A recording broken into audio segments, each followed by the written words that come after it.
તમે ગૂગલ પર જઈને સર્ચ કરજો water festival across the world, દુનિયામાં પાણીથી રમાતા તહેવારો. અરે એમાં હોળીનું નામ કે છે જ નહીં.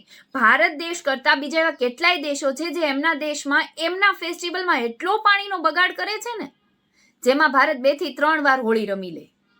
અરે એ તો જવા દો, સ્પેનમાં ટામેટીનો, ઓસ્ટ્રેલિયામાં તરબૂચનો અને ઇટલીમાં ઓરેન્જ ફેસ્ટિવલમાં ફૂડનો કેટલો બગાડ થાય છે.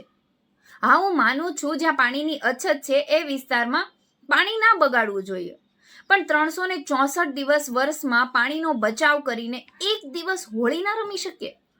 કેટલાય મહાનુભાવો જ્ઞાની લોકો કહેશે કે ખાલી પાણીની વાત થોડી છે, કેમિકલવાળા કલરથી બોડી ખરાબ થાય છે, સ્કિન ખરાબ થાય છે. માનું છું, હા, એગ્રી કરું છું, ના રમવું જોઈએ આવા કેમિકલવાળા રંગોથી. પણ આપણા ઘરમાં જેવી કેટલી વસ્તુઓ છે જેનાથી નેચરલ રંગ બનાવી શકાય છે.